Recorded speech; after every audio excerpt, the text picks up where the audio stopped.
주 달려 죽은 십자가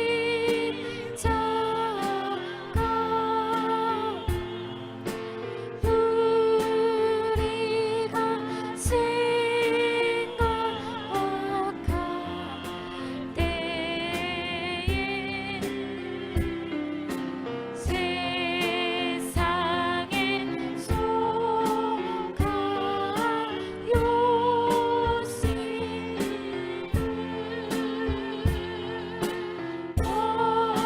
헛된 줄 알고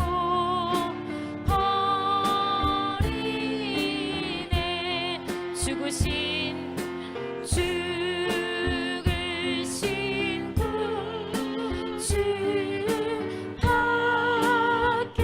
밖에는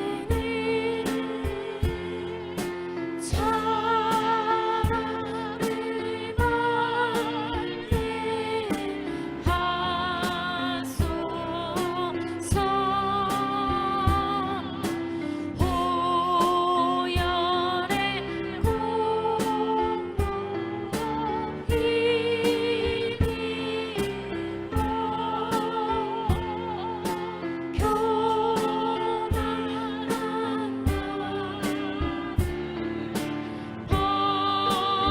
버리네. 한 번 더 죽으신 구주 죽으신 구주 밖에 차라리 멀게 하소서. 보혈의 공로 보혈 공로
십자가 주 십자가 못 박힘은 속죄함 아닌가.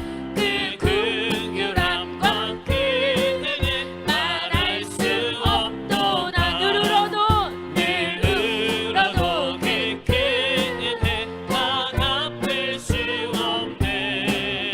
나 주님께 못 박혀서 주의 일 있으니. 십자가 내가 처음 볼 때에 나의 맘에 큰 고통 사라져. 오늘 믿고서 내 눈 밝았네. 참 내 기쁨 영원하도다. 십자가 십자가 내가 처음 볼 때에 나의 맘에 큰 고통 사라져. 오늘 믿고서 내 눈 밝았네. 참 내 기쁨 영원하도다.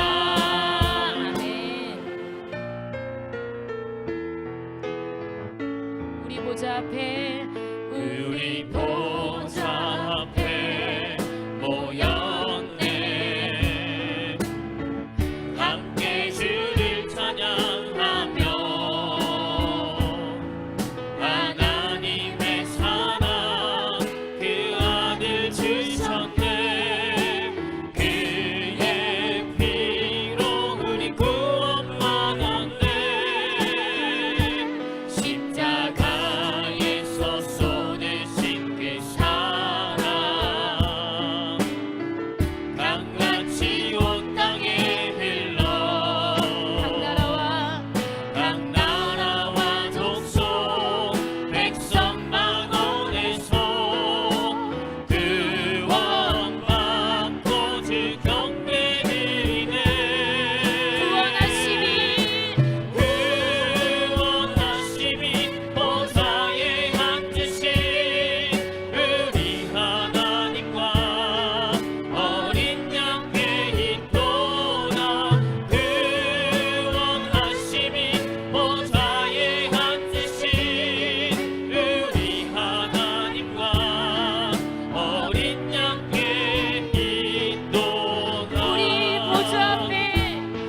우리 보좌 앞에 모였네.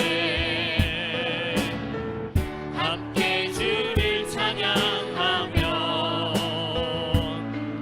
하나님의 사랑 그 아들 주셨네. 그의 피로 우리 구원받았네. 십자가에서 쏟으신 그 사랑 강같이 온 땅에 흘러 강같이 온 땅에 흘러 각 나라와 족속 백성 만원에서 구원받고 주 경배 드리네. 구원하심이 보좌에 앉으신 우리 하나님과 어린 양께 있도다. 구원하심이 보좌에 앉으신 우리 하나님과 어린 양께 있도다. 한 번 더 우리 보좌 앞에 모였네. 함께 주를 찬양하며 하나님의 사랑 그 아들 주셨네. 그의 피로 우리 구원받았네. 십자가에서 쏟으신 그 사랑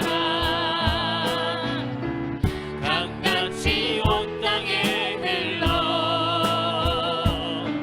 각 나라와 족속 백성 만원에서 구원받고 주 경배 드리네. 구원하심이 보좌에 앉으신 우리 하나님과 어린 양께 있도다.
할렐루야. 여러분, 고난 주간에 우리 주님께서 고난 당하시기 위하여서 행하신 일주일간의 사역, 지난 주일날은 종려 주일로 예루살렘으로 나귀를 타고 들어오신 주님, 종려 주일을 맞이한 때는 우리가 성찬 예식을 했고요. 월요일 날은 열매 없는 무화과 나무를 저주하시고 성전 정결케 하시면서 우리 주님께서 성전의 본질을 바로 변화시키기 위한 책망의 말씀을 이루시고, 화요일 날은 성전을 지배하고 다스리는 종교 지도자들이 그 예수님에게 도전하면서 너 누구의 권세로 이렇게 하냐, 한마디로 우리에게 허락받은 지 없는데 너가 뭐냐, 이런 식으로 주님 앞에 도전을 할 때에 우리 주님이 세례 요한의 세례가 하늘로부터냐 사람으로부터 물어보면서 완악한 그들을 책망하시며, 우리 주님께서는 정말로 잘못된 것이 다 이렇게 가려져 있는 걸 들춰내시는 역사를 이루시고,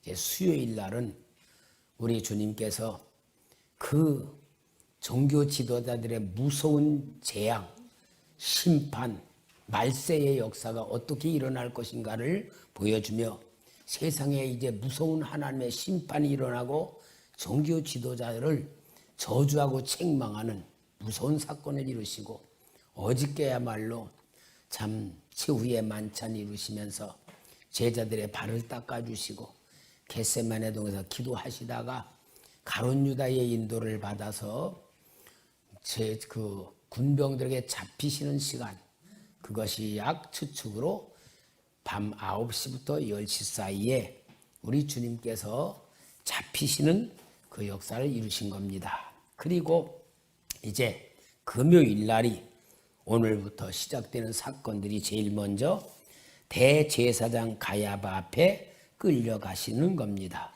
마태복음 26장 57절에 예수를 잡은 자들이 그를 끌고 대제사장 가야바에게로 가니 거기 서기관과 장로들이 모여 있더라. 미리 다 잡아오기로 해놓고 이들은 다 모여 있는 거예요. 군병들을 끌고 오기를. 그래서 우리 주님이 그들 앞에 끌려왔는데, 이 끌려오신 주님은 공회 앞에서 심판을 받는 겁니다. 재판을 받죠. 마태복음 26장 59절에서 68절에 보면 대제사장들과 온 공회가 예수를 죽이려고 그를 칠 거짓 증거를 찾으매 이미 죽이기로 다 약속을 해놓은 거예요. 죽이기로 약속해놓고 죽이기 위해서 이제 죄를 밝혀내는 거잖아요. 60절에 거짓 증인이 많이 왔으나 얻지 못하더니 후에 두 사람이 와서 이르되 이 사람의 말이 내가 하나님의 성전을 헐고 사흘 동안에 지을 수 있다 하더라 하니, 대제사장이 일어서서 예수께 묻되 아무 대답도 없느냐, 이 사람들이 너를 치는 증거가 어떠하냐 하되 예수께서 침묵하시거늘 대제사장이 이르되 내가 너로 살아계신 하나님께 맹세하게 하노니 네가 하나님의 아들 그리스도인지 우리에게 말하라. 예수께서 이르시되 네가 말하였느니라. 그러나 내가 너희에게 이르노니 이후에 인자가 권능의 우편에 앉아 있는 것과 하늘 구름을 타고 오는 것을 너희가 보리라 하시니, 이에 대제사장이 자기 옷을 찢으며 이르되 그가 신성 모독하는 말을 하였으니 어찌 더 증인을 요구하리요? 보라, 너희가 지금 이 신성 모독하는 말을 들었도다. 너희 생각은 어떠하냐? 대답하되 이르되 그는 사형에 해당하니라 하고, 이에 예수의 얼굴에 침뱉으며 주먹으로 치고 어떤 사람은 손바닥으로 때리며 이르되 그리스도야 우리에게 선지자도 하라. 너를 친 자가 누구냐 하더라. 자, 여기에 우리 예수님이 거짓 증인들에 의하여서 이야기하는데 아무런 거기에 대한 대답을 안 하시는 겁니다. 그리고 네가 하나님의 아들이냐 그리스도냐고 물어볼 때에 그건 실제적인 신이기 때문에 그대로 인정을 하시는데, 이제 이것으로 인하여 예수를 죽이는 율법으로다가 재판에 사형 편견을 내리는 그런 이제 역사가 일어나는 겁니다. 자, 이럴 때에 정말 한쪽에서는 부끄러운 역사가 일어납니다. 예수님의 최고의 제자라고 하던 베드로가 예수님 앞에서 재판을 받고 있는 그 뒤에서 예수님을 모른다고 부인하는 역사가 여기 26장 69절에서 75절에 나옵니다. 베드로가 바깥들에서 앉았더니 한 여종이 나와 이르되 너도 갈릴리 사람 예수와 함께 있었도다 하거늘, 베드로가 모든 사람 앞에서 부인하여 이르되 나는 내가 무슨 말을 하는지 알지 못하겠노라 하며 앞문까지 나가니 다른 여종이 그를 보고 거기 있는 사람들에게 말하되 이 사람은 나사렛 예수와 함께 있었도다 하며 베드로가 맹세하고 또 부인하여 이르되 나는 그 사람을 알지 못하노라 하더라. 조금 후에 곁에 섰던 사람들이 나와 베드로에게 이르되 너도 진실로 그 도당이라 네 말소리가 너를 표방한다 하거늘, 그가 저주하며 맹세하여 이르되 나는 그 사람을 알지 못하노라 하니 곧 닭이 울더라. 이에 베드로가 예수의 말씀에 닭 울기 전에 내가 3번 나를 부인하리라 하심이 생각나서 밖에 나가서 심히 통곡하니라. 여러분, 분명히 베드로는 내가 주와 함께 죽을지언정 주를 부인하지 않겠다고 그렇게 다짐하고 맹세했어요. 그런데 베드로는 여기에 주님 말씀대로 3번씩이나 부인을 하는데 여기 보니까 저주하고 맹세까지 하면서 부인을 하는 겁니다. 여러분, 베드로가 나쁜 사람인가요? 그럼 베드로는 왜 부인을 한 겁니까? 죽음이란 게 두렵고 예수님과 같이 잡혀서 고난당한 것이 무섭기 때문에 하는 건데, 이게 바로 사람의 본능입니다. 오늘 여러분, 베드로의 부인이 실은 우리의 모습이라고 봐야지 되고요. 그러니까 여러분, 우리는 신앙에서 실패하지 않는 방법은 주님이 붙들어 주셔야만 되는 겁니다. 여기에 베드로에게 진짜 주님이 붙들어 주시는 것은 마지막 여기에 75절 말씀이에요. 이에 베드로가 예수의 말씀에 닭 울기 전에 내가 3번 나를 부인하리라 하심이 생각나서 주님이 주신 말씀이 베드로를 회개시키는 능력이 있는 거예요. 바로 주님의 말씀이 우리 속에 있으면은 그 말씀에 의해 우리가 인도를 받게 되고 보호를 받게 될 줄 믿습니다. 자, 그런데 여러분, 여기에 이 공회, 유대인의 이 공회는 뭐냐 하면은 그 당시 로마 나라가 온 세계를 다스릴 때에 그 속국들이 있잖아요. 속국들이 있어. 근데 그 속국들에게 세금만 내라. 세금만 잘 내고 그 다음에 절대로 반란만 일으키지 마라. 그 다음엔 너희들 맘대로 하라. 너희들 그러니까 자치권을 그대로 인정해주고 자치권 속에 왕까지도 인정해줬어요. 그러니까 헤롯이 갈릴리의 왕이 되어 있고 또 빌라도를 총독으로 보냈던 것은 로마가 통치는 하고 있지만 자체적인 것으로 모두 하는데 그 자치권을 운영하는 자들이 여기에 공회라 그래요. 공회. 우리로 말하면 국회의원들이에요. 공회원. 공회원이 70명이 돼 있어요. 그 공회원들은 뭐냐? 학자, 바리새인들, 제사장들, 사두개인들, 백성의 대표된 장로들, 이런 5가지 종류의 70명이 모여가지고 이 공회를 유지하게 돼 있는데, 이 공회는 모든 것에 대해서 다 통치를 합니다. 거기에는 사형권까지도 있었어요. 그런데 이 공회에서는 아주 정확한 법칙이 있었어요. 그 공회 법칙이 뭐냐면은 절대 야간에는 재판하지 않는다. 첫째. 그리고 두 사람의 증인이 정확하게 증인이 될 때에 그 죄를 인정한다.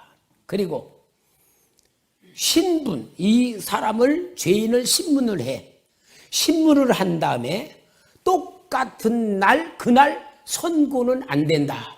그러니까 예를 들어 오늘 신문을 했으면은 며칠 후에 계속 의논을 하고 의논을 한 다음에 며칠 후에 그 죄에 대해서 선고를 하는 거야. 이 사람은 감옥이다. 뭐 이렇게 선고를 하는데 같은 날 신문하고 같은 날 선고하는 거는 절대 불가능한 게 공회의 법이었던 거예요. 그리고 그 죄를 지었다는 사람이 자신이 그 죄에 대해서 자백한 사실은 유죄가 될 수가 없다. 본인이 내가 이렇게 죄졌습니다. 그건 유죄로 인정이 안 되는 거예요. 그게 공회법이고요. 그리고 안식일을 앞두고서는 6월절 축제 기간에는 절대로 공회가 모일 수 없는 기간이었던 거예요. 여기에 정확하게 5가지의 정확한 공회의 철저법이 있는데 오늘 예수님을 여기에 재판을 하는 데는 이 5가지가 싹 무시돼 버린 거예요. 그럼 뭘 말하는 거예요? 예수님을 죽이려고 얼만큼 저희들이 심각하게 느꼈느냐. 예수님을 죽여야 된다고 저희들이 얼만큼 심각한 결정을 가지고 있었느냐. 이미 다 준비하고 있었던. 그래서 우리 예수님을 공회에서 사형에 해당된다고 완전히 사형 선고를 내리는 겁니다.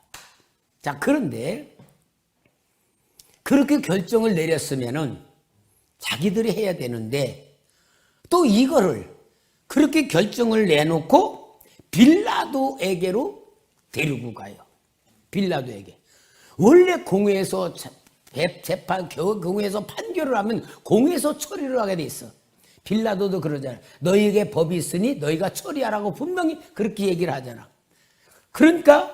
그런데 여기에 보면은 마태복음 27장 1, 2절에 새벽에 모든 대제사장과 백성의 장로들이 예수를 죽이려고 함께 의논하고 결박하여 끌고 가서 총독 빌라도에게 넘겨주니라. 자, 빌라도에게 넘겨주는 건 뭡니까? 로마의 법으로 처형시키자는 거예요. 로마의 법으로. 그러면은 공회에서 내린 사형 판결은 뭐냐? 지가 하나님의 아들이라 그랬기 때문에 신성 모독죄로다가 사형 판결을 내렸으면은 율법에 의해서는 돌로 쳐 죽여야 되는 것이 율법의 처형법이에요. 안식일을 범했어도 돌로 쳐 죽였고 간음을 한 자 돌로 쳐 죽이고 돌로 쳐 죽이는 건데 이들이 빌라도 앞으로 끌고 왔던 것은 로마의 법으로 죽여야 된다는 거예요. 그 왜 로마의 법으로 죽여야 됩니까? 로마의 법에 죽이는 법의 죄는 뭐예요? 반역의 죄, 반역의 죄. 반역한 사람은 로마의 법으로 죽이는 거예요. 그래서 이 빌라도에게로 데려갔을 때 빌라도는 이 예수님에 대해서 죄가 없다 그래. 누가복음 23장 13절에서 25절에 보면은 빌라도가 대제사장과 관리들과 백성을 불러 모으고 이르되 너희가 이 사람이 백성을 미혹하는 자라여 내게 끌고 왔도다. 보라, 내가 너희 앞에서 신문을 하였으되 너희가 고발하는 일에 대하여 이 사람에게서 죄를 찾지 못하였고 또 헤롯이 또한 그에게 그렇게 그를 우리에게로 도로 보내었도다. 보라, 그가 행한 일에는 죽일 일이 없느니라. 로마의 총독이야. 죽일 일이 없다는 거야. 16절 그래서 어떻게? 그러므로 때려서 놓겠노라. 그러니까 너희들한테 미움받아서 그런 것 같으니까 내가 때려서 벌 줘가지고 놓겠다 그 말이에요. 빌라도 죽이겠다 안 죽이겠다? 안 죽이겠다. 18절에 무리가 일제히 소리질러 이르되 이 사람을 없이 하고 바라바를 우리에게 놓아주소다니 이 바라바는 성중에서 일어난 밀란과 살인으로 말미암아 옥에 갇힌 자로라. 빌라도는 예수를 놓고자 하여 다시 그들에게 말하되 그들은 소리질러 이르되 그를 십자가에 못 박게 하소서, 십자가에 못 박게 하소 하는지라. 빌라도가 세 번째 말하되 이 사람이 무슨 악한 일을 하였느냐? 나는 그에게서 죄를 찾지 못하였나니 때려서 놓으리라 하니 그들이 큰 소리로 재촉하여 십자가에 못 박기를 구하니 그들이 소리가 이긴지라. 이에 빌라도가 그들이 구하는 대로 하기로 언도를 하고 그들이 요구하는 자 곧 밀랑과 살인으로 말미암아 옥에 갇힌 자를 놓아주고 예수는 넘겨 그들의 뜻대로 하게 하니라. 여기 빌라도는 예수님을 안 죽이려고, 예수님이 갈릴리에서 왔다 그러니까 갈릴리 출신이냐? 그러면 내 구역이 아니구나. 그리고 헤롯에게로 보내는 사건이 일어나요. 헤롯에게로 보내. 이거 헤롯에게 보내니까 헤롯은 예수의 소문을 많이 들어서 궁금한데, 그래서 예수를 보고 싶어가지고 기다리고 있었다가 빌라도가 보내니까 이 헤롯이 예수님을 만나가지고 뭔가 예수님의 어떤 기적을 행하고 그 소문대로 능력을 행하기를 바라는데 주님이 아무런 반응을 붙이지 않으니까 이 헤롯이 다시 빌라도에게로 야 이거 뭐 소용없다 보내라. 그래가지고 빌라도에게 헤롯이 다시 보냄으로 인하여서 그 헤롯과 빌라도가 정치적으로 서로 민감하며 사이가 안 좋았는데 예수를 보내주고 보냄으로 인해 서로가 친구가 되었다 그래요. 그런 사건을 여기에 빌라도와 헤롯이 일어나니까 결국은 뭐예요? 빌라도는 예수를 죽이기 싫어서 헤롯에게로 덤떠기를 씌웠지만 다시 자기에게로 돌아오는 거예요. 자, 그런데 이런 사건 속에서 마태복음 27장 19절에 24절에 보면은 총독이 재판석에 앉았을 때에 그의 아내가 사람을 보내 이르되 저 옳은 사람에게 아무 상관도 하지 마옵소서. 오늘 꿈에 내가 그 사람을 인하여 애를 많이 태웠나이다 하더라.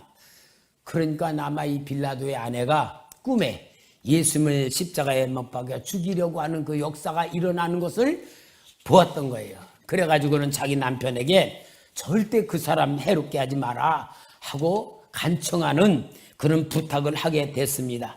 그러나 정말 여기 20절에 대제사장들과 장로들의 무리를 권하여 바라바를 달라하게 하고 예수를 죽이자 하게 하였더니 총독이 대답하여 이르되 둘 중에 누구를 너희에게 놓아주기를 원하느냐? 이르되 바라바로 소이다. 빌라도가 이르되 그러면 그리스도라 하는 예수를 내가 어떻게 하랴? 그들이 다 이르되 십자가에 못 박혀야 하겠나이다. 빌라도가 이르되 어찌 미냐? 무슨 악한 일을 하였느냐? 그래 더욱 소리질러 이르되 십자가에 못 박혀야 하겠나이다 하는지라. 빌라도가 아무 성과도 없이 도리어 밀란이 나려는 것을 보고 물을 가져다가 무리 앞에서 손을 씻으며 이르되 이 사람의 피에 대하여 나는 무죄하니 너희가 당하라. 참 빌라도가 자기 양심으로 자기 정책성으로 자기의 통치권에서 볼 때 예수는 죄가 있다 없다? 없다. 어떻게 하면 놓아주려고 애를 쓰고 있어요. 그러나 그 상황에 그 백성들이 밀란까지 일으키려고 해서 예수를 죽이려고 한다고 그렇게 하는 거예요. 그러니까 결국은 빌라도가 사형 선고를 내리죠. 마태복음 27장 26절에서 30절 보면은 이에 바라바는 그들에게 놓아주고 예수는 채찍질하고 십자가에 못 박히게 넘겨주니라. 이에 총독의 군병들이 예수를 데리고 관중 안으로 들어가서 온 군대를 그에게로 모으고 그의 옷을 벗기고 홍포를 입히며 가시가 날렸고 그 머리에 씌우고 갈대를 그 오른손에 들리고 그 앞에서 무릎을 꿇고 희롱하여 이르되 유대인의 왕이여 평안할지어다 하며 그에게서 침 뱉고 갈대를 빼앗아 그의 머리를 치더라. 여러분 빌라도는 진짜로 예수님을 죄가 없다 그러고 놓아주려 그러고 계속 그는 어떻게 하면 죽이지 않을까 하고 발버둥을 쳤어. 그런데 백성들의 요청에 의해서 어쩔 수 없이 사형 선고를 내리면서 빌라도가 손을 씻어. 그러면서 이 죄를 너희들이 다 담당해라 그래. 그럼 여러분, 이 빌라도는 죄가 없는 거예요, 있는 거예요? 네? 빌라도는 분명히 예수님의 죄가 없는 걸 알았잖아요. 죄가 없다고 인정도 했어요. 너와 주겠다 그랬어요. 그리고 분명히 자는 이 죄를 담당하지 않겠다고 손까지 씻었어. 또 너희들이 담당하라 그랬어. 나는 담당 안 한다. 그렇게 하면서 빌라도가 벗어났어요. 그럼 빌라도는 죄가 있습니까, 없습니까? 대답 없는 거 보니까 헷갈리네. 죄가, 빌라도는 죄가 있다고 생각하는 사람 손 들어봐요. 또 손 내리고. 죄가 없다고 생각하는 손 들어봐. 뭐야, 손 안 드는 사람은? 중간이요? 여러분, 이게 영적인 으로 봐야 돼, 영적으로. 영적으로 봐야 돼요. 오늘 우리는 이런 죄 속에 많이 빠져 있어요. 내가 신앙생활 하면서, 내가 이렇게 하면 안 되지. 내가 교회 이렇게 다니면 안 되지. 이렇게 신앙생활 하면 안 되지. 내가 이렇게 하면은 그런 마음을 가지고 있으면서 교회를 나와서 자기 스스로를 위로하는 게 너무 많아. 분명히 우리는 신앙 고백을 통하여 빌라도에게 고난을 받으사 십자가에 못 박혀 죽으시고, 빌라도는 자기는 이 죄에 담당하지 않겠다 그러고 너희들이 담당하라 그랬지만 그 결론은 뭐요? 예수를 십자가에 못 박도록 내준 사람은 자기야. 사형 선고를 내린 사람은 자기야. 마음은 아닌데 실제는 그렇게 한 거예요. 여러분, 오늘 우리는 마음은 안 그런 신앙생활을 해요. 마음은. 그런데 내 몸이, 나도 모르는 사이에 나오는 말이, 나도 모르는 사이에 하는 행동들이 죄를 분명히 만들고 있는 거예요. 오늘 여러분, 우리는 신앙생활은 뭐예요? 그래서 삶이야, 삶. 삶이 진짜 신앙생활이지요. 삶이 신앙생활 아니고 지식으로 알고 있는 거, 내가 그냥 보통 교회 안에서 하고 있는 거, 이게 신앙이 아니에요. 교회에서는 훈련받는 것이고 진짜 신앙생활은 삶이야. 어디서? 가정에서. 가정에서. 부부가 인격적인 삶을 살아야 되고요. 사랑의 삶 살아야 되고, 직장에서 정말로 사명자로 살아야 되고, 예수 때문에 손해도 봐야 되고요. 예수 때문에 힘들 수도 있어야 되고요. 예수 때문에 정말 내가 어려움 당할 수도 있어야 되는 거예요. 이게 진짜 신앙이지. 우리는 빌라도의 거짓된 자기 위선, 자기 스스로가 사형 선고를 내리면서도 이게 내 죄가 아니라고 말하는 이런 어리석은 우리에 많이 빠져 있어요. 그래서 사도 바울은 많은 사람이 예수님을 십자가에 못 박는다고 말하고 있어요. 여러분, 예수님을 십자가에 못 박는 교인이 되지 맙시다. 이거는 오늘 우리가 고난주간이고 예수님이 오늘 금요일날 모든 십자가 담당하신 그 모든 사건을 하나씩 짚어가는 가운데에서 우리가 이 현장에 내가 서 있다고 생각하고 그 현장에 내가 동참하고 있는 가운데서 이 말씀을 받아야 되고요, 알아야 되고요, 입어야 돼요. 그러면서 결국은 예수님은 이제 십자가에 못 박힘을 당하는 그런 상황에 빠져버립니다. 자, 이럴 때에 가룟 유다는 여기에 성경 마태복음 27장 3절에서 10절에 나옵니다. 그때 예수를 반 유다가 그의 정죄됨을 보고 스스로 뉘우쳐 그 은 30을 대제사장들과 장로들에게 도로 갖다 주며 이르되 내가 무죄한 피를 팔고 죄를 범하였도다 하니 그들이 이르되 그것이 우리에게 무슨 상관이냐, 내가 당하라 하거늘 유다가 은을 성소에 던져놓고 물러가서 스스로 목매어 죽은지라.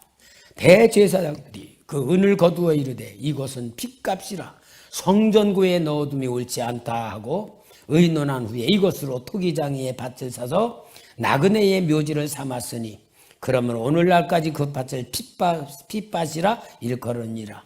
이에 선지자 예레미야를 통하여신 말씀이 이루어졌나니 일렀으되 그들이 그 가격 매겨진 자 곧 이스라엘 자손 중에서 가격 매긴 자의 가격 곧 은 30을 가지고 토기장이의 밭값으로 주었으니 이는 주께서 내게 명하신 바와 같으니라 하였더라. 여러분, 가룟 유다를 봅시다. 많은 사람들은 가룟 유다가 은 30에 예수를 팔은 것이 돈의 욕심으로 팔았다고 말들을 해요. 돈의 욕심으로 예수님을 팔았다. 그러면은 예수님이 잡혀 줄 것 말건 은 30을 버릴 이유가 있어요, 없어요? 없어요. 은 30을 벌기 위해서 예수님 판 게 전혀 아닙니다. 가룟 유다에 대한 다른 문서들에 보면은 가룟 유다는 열심당원이었다는 거예요. 그 당시 예수님 당시에 유대교회는 4당파가 있었다 그래. 오늘 우리는 기독교, 장로교, 성결교, 감리교, 교파가 많은 것 마냥 이 유대 그 당시 종파에도 4종파가 있었다. 제일 큰 종파가 바리새파. 이 바리새파는 완전 보수적인 거. 그 다음에 두 번째는 사두개파라고 해서 제사장.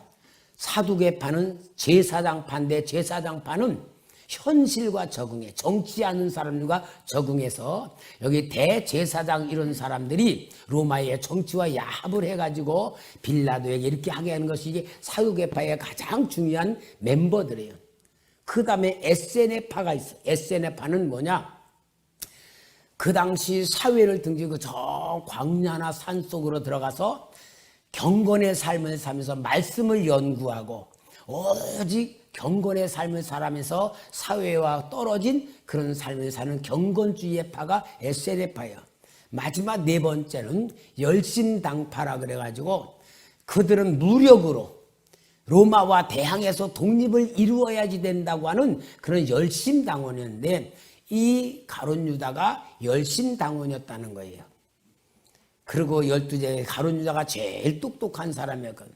열심당원이니까 예수님이 정말 인기를 얻고 사람들이 몰려들고 그의 말에 영향력 끼치고 그가 막 기적을 행하고 막 그러니까 열심당원인 이 가룟 유다가 내가 저분 제자가 되어서 저분을 통하여서 우리 유대 나라를 로마로부터 독립을 시켜야 되겠다. 그런 마음으로 주님의 제자가 됐다는 거예요. 그래서 정말 가만히 보니까 갈수록 사람들이 모여들어. 그러고서는 막 이제 예루살렘으로 가니까 막 사람들이 예루살렘으로 막 몰려가니까 진짜 이때야말로 우리 열심당파들이 예수님을 앞장 세워서 유대인의 왕으로 세우고 반란을 일으키면 로마와 싸우고 예수님의 기적으로 막 할 수 있겠구나. 그런 마음으로 막 분위기가 일어났다는 거예요. 근데 가만히 보니까 예수님이 그 로마하고 싸울 생각은 자꾸 내가 죽는다.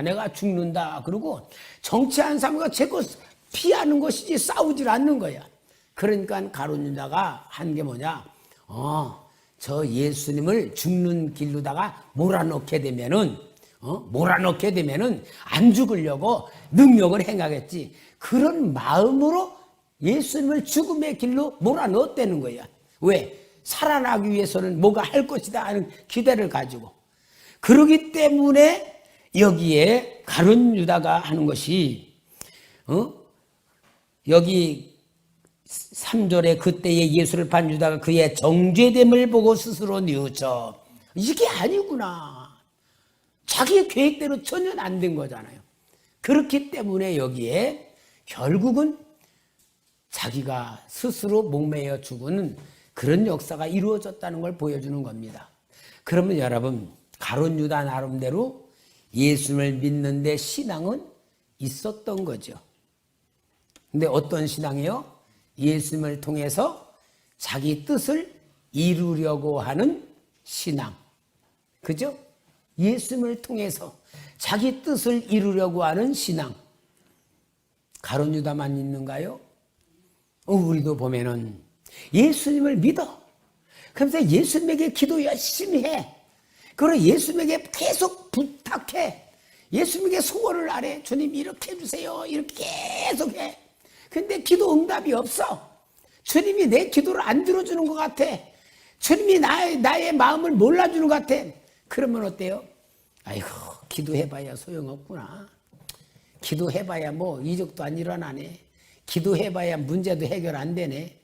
기도해봤자 뭐 주님 뭐 나에 대한 관심이 있나? 그런 실망, 그런 마음으로 점점 시들어지면서 나중에는 아유, 교회 다닐 필요도 없겠구나. 그리고 실망하는 사람들은 다 이런 종류의 신앙일 수밖에 없는 건데, 그게 뭐냐? 자기 중심의 신앙, 나를 위해서 믿는 신앙. 여러분, 나를 위해서 믿는 신앙이요, 우리 한국 교회에 거의 다가 그런 식으로 만들어져 왔어요. 나를 위해서 믿는 신앙, 내가 필요하기 때문에 믿는 신앙. 여러분, 어린아이 때는 그렇게 믿어요.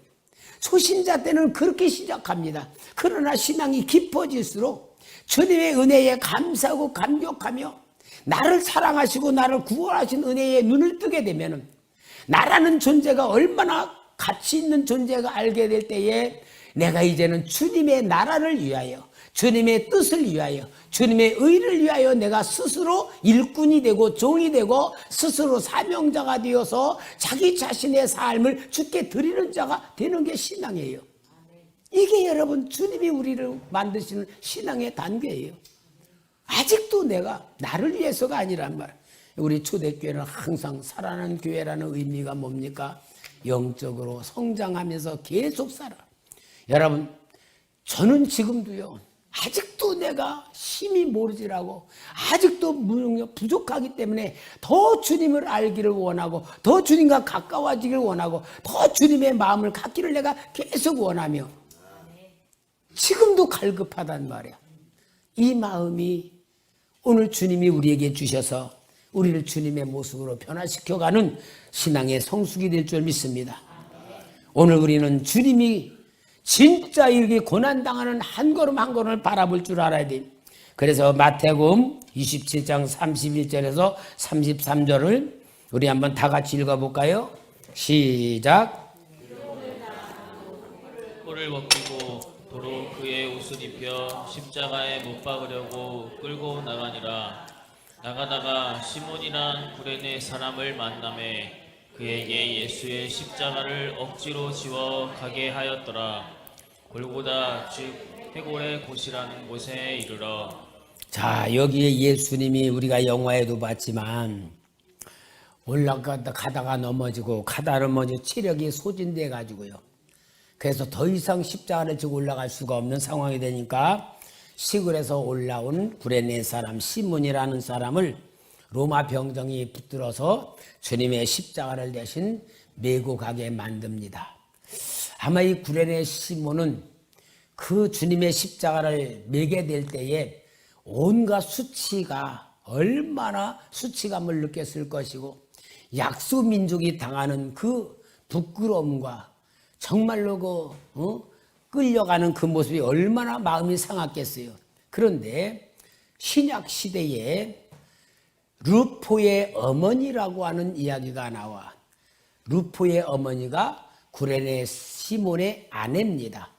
그리고 구레네 시몬이 예수님이 자기가 신 십자가가 진짜 어떤 재수 없는 죄인, 정말로 비참한 죄인, 쓸데없는 죄인의 십자가를 자기가 지고 간다고 그 부끄러움, 모멸감, 정말 재수없다고 느끼는 그런 것을 지고 갔는데, 결국은 보면서 주님의 모습을 볼 때에 자기가 생각한 흉악한 죄인이 아니라는 것에 눈을 뜨게 되고요. 결국 주님의 십자가의 그 모든 역사를 바라보는 가운데에 그 예수님을 믿는 사람이 된 거예요. 그러니까 억지로 진 십자가, 수치로 진 십자가였지만 그게 주님의 십자가 아니고 내가 달려 죽을 십자가였다는 것을 깨닫게 된 이 구레네 시몬이 정말 초대교회 당시에 큰 신앙의 일꾼이 되었고, 그의 아내와 그의 아들이 큰 일꾼으로서 헌신했다는 역사가 나옵니다. 정말 여러분, 하나님의 역사는 우연이라는 게 없고 부끄러움이라는 게 없고 모든 것이 나를 구원하기 위한 하나님의 역사라고 보는 눈이 열려져야 될 점 있습니다. 자, 그래서 이제 여기 마태복음 27장 35절에서 38절을 봅니다. 그들이 예수를 십자가에 못 박은 후에 그 옷을 제비 뽑아 나누고 거기 앉아 지키더라.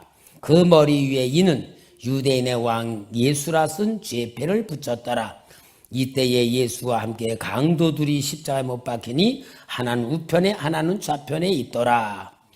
여러분, 예수님이 십자가에 달리신 시간이요, 마가복음 15장 25절에 보면은 삼시가 돼요. 삼시. 제3시. 그러면은 유대인의 시간은 오늘 우리로 알려면은 6을 더하면 돼요. 6. 그러면은 예수님의 십자가에 달리신 시간이 오전 9시. 오전 9시에 십자가에 달리십니다. 그리고 누가복음 23장 44절에 보면 제6시가 되어 6시 12시죠. 캄캄함이 흑암이 시작돼 가지고 누가복음 23장 44, 46절 제9시까지 9시까지 그래서 오후 3시까지 달리십니다. 그래서 예수님이 6시간 동안 십자가에 달리시는 거예요. 그럴 때에 예수님을 십자가에 못 박은 유대인들이 예수님을 조롱합니다. 마태복음 27장 39절에서 43절 지나가던 자들은 자기 머리를 흔들며 예수를 모욕하여 이르되 성전을 헐고 사흘에 짓는 자여 내가 만일 하나님의 아들이거든 자기를 구원하고 십자가에서 내려오라 하며 그와 같이 대제사장들도 서기관들과 장로들과 함께 희롱하여 이르되 그가 남은 구원하였으되 자기는 구원할 수 없도다. 그가 이스라엘 왕이로다. 지금 십자가에서 내려올지어다. 그리하면 우리가 믿겠노라. 그가 하나님을 신뢰하니 하나님이 원하시면 이제 그를 구원하실지라. 그의 말이 나는 하나님의 아들이라 하였도다 하며 온갖 유대인들, 결국은 예수님은 유대인을 구원하러 세상에 오셨지만 유대인들이 예수님을 십자가에 못 박아 대겼죠. 자, 이 유대인들만 예수님을 희롱하고 조롱한 게 아닙니다. 누가복음 23장 39절에서 43절에 보면 달린 행악자 중 하나는 비방하여 이르되 내가 그리스도가 아니냐 너와 우리를 구원하라 하되 하나는 그 사람을 꾸짖어 이르되 내가 동일한 정죄를 받고서도 하나님을 두려워하지 아니하느냐 우리는 우리가 행한 일에 상당한 보응을 받는 것이니 이에 당연하거니와 이 사람이 행한 것은 옳지 않은 것이 없느니라 하고 이르되 예수여 당신의 나라에 임하실 때에 나를 기억하소서 하니 예수께서 이르시되 내가 진실로 내게 이르노니 오늘 네가 나와 함께 낙원에 있으리라 하시니라. 제일 구원 빨리 받은 사람, 십자가 위에서 죽기 전에 뭐 한 30분인지 1시간인지 모르지만 평생 가진 흉악한 모든 죄, 강도 짓을 하다가 잡힌 이 사람이 예수님이 진짜 의인이신 줄 알고 구원자인 줄 알고 그의 입으로 신앙 고백을 했을 때에 즉시 구원받아서 낙원으로 올라간 사람이 있는 거예요. 구원은 어렵다 쉽다? 구원은 정말 쉽잖아요. 마음으로 믿어 의에 이르고 입으로 신하여 구원에 이른. 그러나 여러분 이런 구원은 딱 죽기 전에 빨리 하면 돼요. 근데 우리는 예수를 믿는다고 고백하고 신하면서 우리에게는 긴 시간이 필요해. 이 긴 시간을 어떻게 사느냐가 중요해. 어떻게 사느냐. 여러분 구원이라는 건 뭡니까? 제일 중요한 건 이루어진 구원이 있고 이루어질 구원이 있어. 이루어진 구원은 예수님과 영적 관계가 맺어진 사람은 이루어진 구원이에요. 예수님과 내가 맺어진 것. 그래서 우리는 이루어진 구원을 가지고 있는데 이루어질 구원이 있어요. 이건 뭐예요? 삶의 삶. 여러분 이루어질 구원은 우리가 주님과의 관계를 더 어떤 관계로 만들어 가느냐. 근데 십자가의 강도가 축복받은 것 같아요? 우리가 축복받은 것 같아? 우리가 축복받은 거요. 왜냐? 우리에게 이루어질 구원은 뭐냐? 하나님의 나라를 위하여, 하나님의 뜻을 위하여, 하나님의 역사를 위하여 우리는 쓰임 받으면서 이루어갈 축복을 시간을 다룬 거예요. 우리가 사는 삶은 뭐냐? 축복의 시간이고 축복의 기회이고 축복의 역사예요. 여기에 가장 중요한 거 뭐냐? 여러분, 성경 지식이 중요한 게 아니야. 주님을 얼마나 내가 사랑하느냐예요. 주님을 사랑하는 마음에 모든 게 다 성취되는 거예요.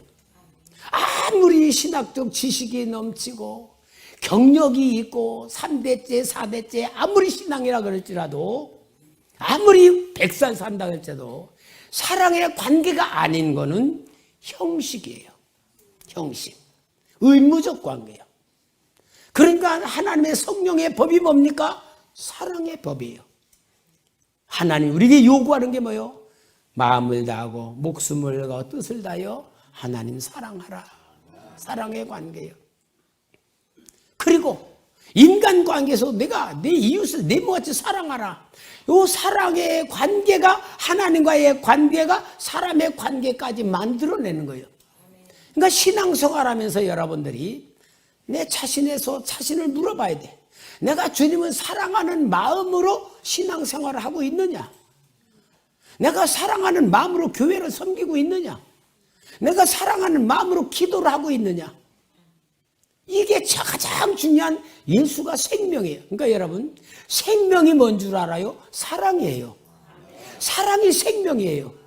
예수 사랑이 내 안에 들어왔을 때 생명이 되는 거고, 내가 생명을 얻었으면 예수를 사랑해야지 그게 생명입니다. 사랑이 아니면 사탄에 속는 거예요. 미움이에요. 사탄의 영은 미움이거든요. 여러분, 교회 다니면서도 주님 사랑하지 않고 얼마든지 교회에 다니는 사람 많아요. 중직자 많아요. 경력자 많아요. 그래서 우리는 가장 중요한 것은 정말 사랑의 관계인가? 여러분, 오늘 우리 신앙의 가장 중요한 핵심은 사랑입니다. 자, 예수님이 마지막으로 어머니를 요한에게 부탁하시는 말씀이 나오죠. 요한복음 19장 27절에 또 그 제자에게 이르시되 보라 내 어머니라 하신데 그때부터 그 제자가 자기 집에 모시니라. 자, 그때부터 이제 어둠이 천지를 덮습니다. 마태복음 27장 45절 46절 제6시로부터 온 땅에, 6시가 12시죠. 온 땅에 어둠이 임하며 제9시까지 계속되더니 제9시쯤 예수께서 크게 소리질러 이르시되 엘리 엘리 라마 사막다니 하시니 이는 곧 나의 하나님 어찌하여 나를 버리셨나이까 하는 뜻이라. 그래, 운명하실 때에 성전의 휘장이 위로부터 아래로 갈라지고 무덤이 열립니다. 마태복음 27장 51절에서 53절 우리 같이 읽을까요? 시작.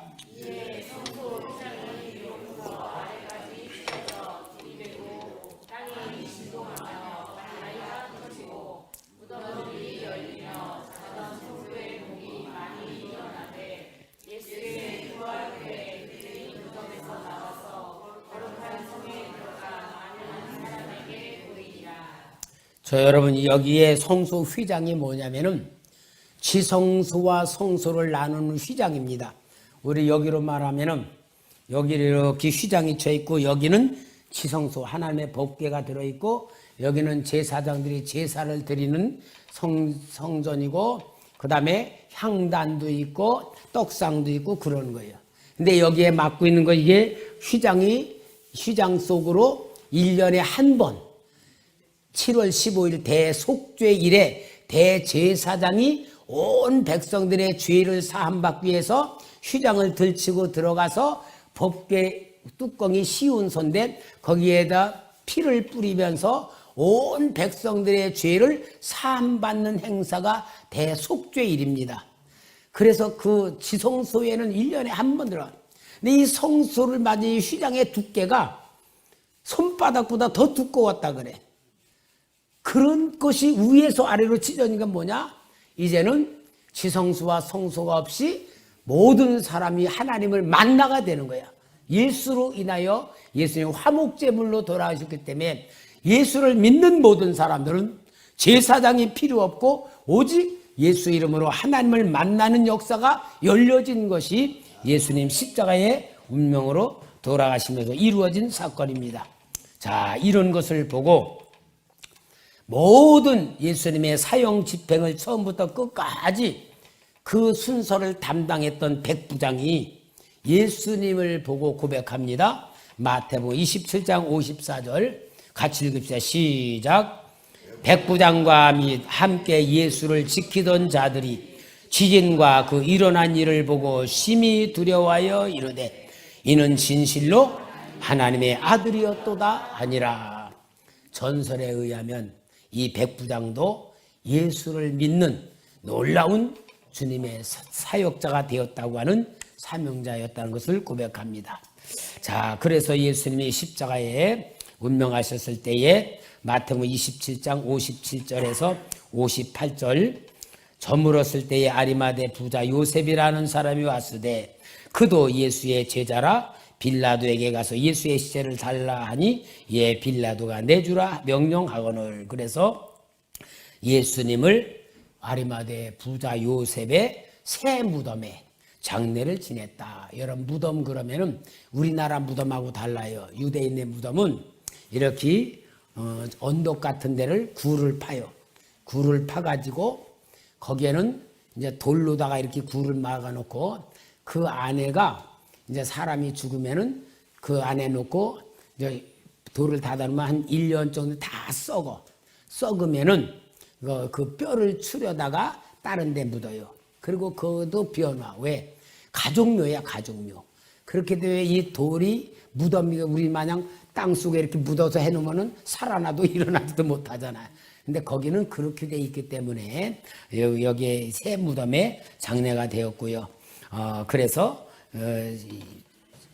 장례를 지내고 마태복음 27장 59절에서 61절에 요셉이 시체를 거저 깨끗한 세마포를 싸서 바위 속에 반차기 새 무덤에 내어두고 큰 돌을 굴려 무덤 문에 놓고 가니 거기 막달라 마리아와 다른 마리아가 무덤을 향하여 앉았더라. 이제 예수님이 어디에 장세가 되었다는 것을 장소를 알게 되었죠. 자, 그 다음에 이제 마지막 이 유대인들 종교 지도자들이 하는 행위가 마지막입니다. 마태복음 27장 62절에서 66절. 그 이튿날은 준비일 다음 날이라.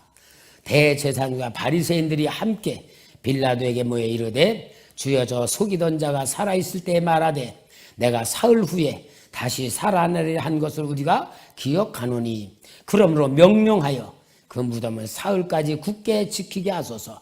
그의 제자들이 와서 시체를 도둑질하여 가고 백성에게 말하되 그가 죽은 자 가운데서 살아났다 하면 후에 속임이 전보다 더 클까 하나이다 하니 빌라도가 이르되 너희에게 경비병이 있으니 가서 힘대로 굳게 지키라 하거늘 그들이 경비병과 함께 가서 돌을 인봉하고 무덤을 굳게 지키니라.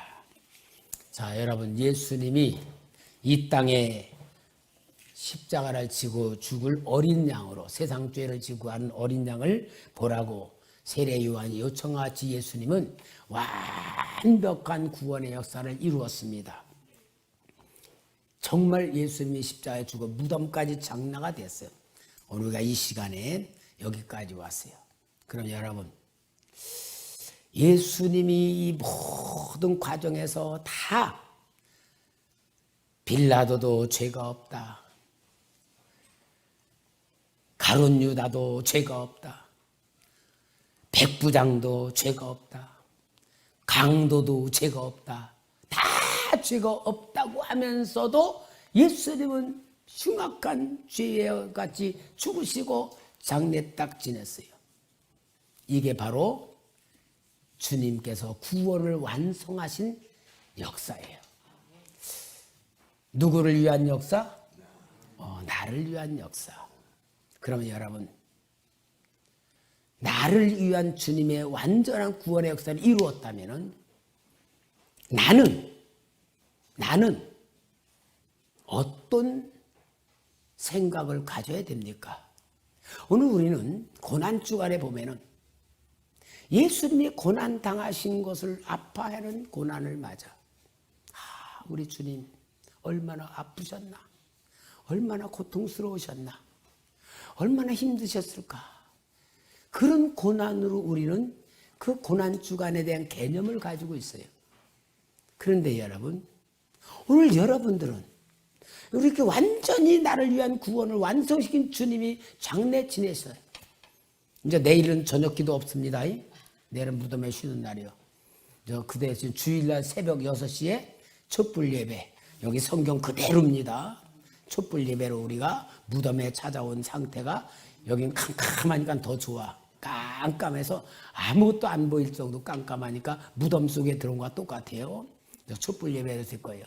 근데 여러분, 오늘 여기서 이 완벽한 주님의 구원을 보면서 내가 갖는 생각, 내가 갖는 감정, 결론을 내가 내야 돼. 여러분, 주님의 당한 고난에 대한 이야기를 하려고 하는 게 아니라 마침표를 내가 찍어야 돼. 오늘 저는 이 말씀을 준비하고 오늘 금요 기도회를 준비하면서 기도를 많이 하는 가운데 제가 주님 앞에 주님, 이 역사가 우리의 역사인데 내가 어떤 마음으로 어떤 중심을 내가 하나님 앞에 드려야 될까? 어떻게 기도해야 될까? 저는 그것까지 기도했어요. 오늘 여러분, 진짜 내가 갖는 생각과 감정은 뭡니까? 아이고 주님 불쌍하다, 그거예요? 어떤 겁니까? 어떤 거예요? 여러분, 주님께서 이렇게 완벽하게 해놓고 나에게 뭐를 얘기하시는 것 같아요? 이게 기도 제목이 오늘 기도해야 될 내용이요. 뭐예요, 뭐? 아이, 장로님들 얘기 좀 해봐요. 멀뚱한 마음 잊지 말고. 정주현 집사님 뭐예요? 빨리. 뭐예요, 뭐? 그 생명이 어쨌다는 거예요? 어? 뭐예요, 뭐? 에? 여러분, 하나님이 나에게 뭘 주려고, 어떻게 하라고, 이거 없으면요, 종교 행위야, 행위. 그냥 지나가고 잊어버리는 거야. 은혜 받았다 그러고 끝나는 거예요. 아니요. 진짜 하나님이 나에게 뭘 원하시는 겁니까? 주님이 그렇게 뭘 원하는 거예요?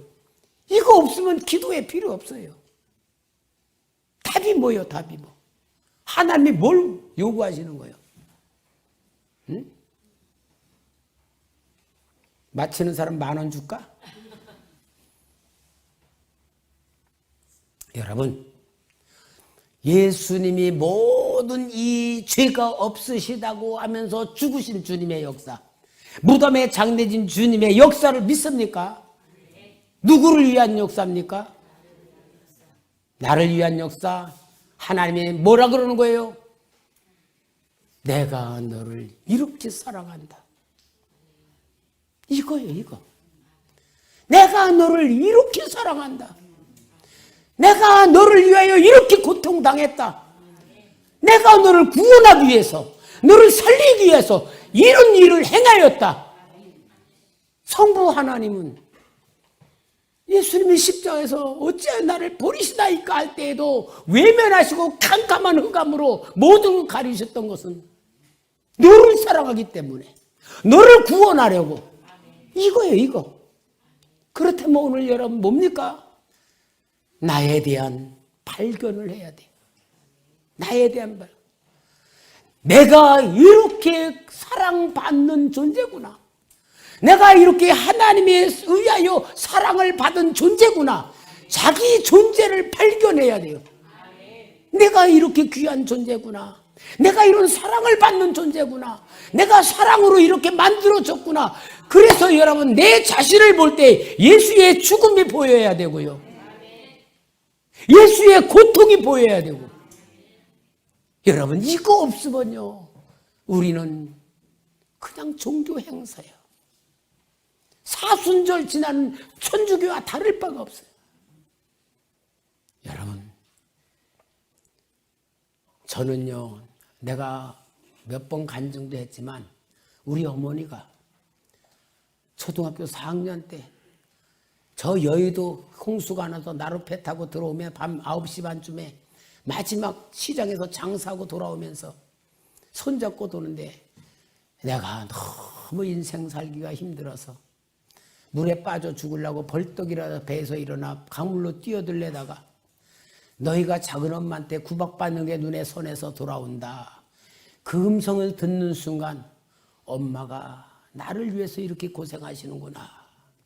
거기에 눈을 뜨니까요, 내가 허튼 짓을 할 수가 없고 진짜 철없는 어린아이가 나쁜 짓을 할 수가 없더라고. 왜? 어머니의 고생이 나를 위하였는데. 너는 그때 철이 들었어요. 여러분, 그와 같이 우리가 예수님이 십자가에 죽으신 모든 것이 나를 위해서 죽으셨다면 내가 얼마나 소중한 존재인가를 눈을 떠야 돼요. 내가 소중한 존재. 내가 허투루 살 수 없고 세상 사람들 앞에 부끄러운 모습 보일 수 없고 먹고 살기 위해서 사는 비천한 존재가 아니란 말이에요. 내가 세상 일로 인해 걱정 근심할 필요가 뭐가 있어요. 여러분, 우리 기독교인의 최고의 자존감, 자기 정체성, 자기에 대한 가치관을 확실히 가져야 돼요. 이걸 가지면요, 먹고 살 걱정 뭐 하는 거예요? 하나님이 나 굶어 죽여. 돈 없을까 무슨 걱정해? 돈이 없어서 하나님이 안 줍니까? 내가 무슨 문제가 어려웠습니까? 그 문제 하나님 아버지가 모릅니까? 다 내가 얼마나 소중한 존재가를 알면서 자기를 보는 눈이 열려져야 세상을 보는 눈이 열려지고 사명이 무엇인지를 알고 하나님이 기뻐하는 뜻이 무엇인지를 알 때부터가 그리스도인의 삶이 되는 거예요.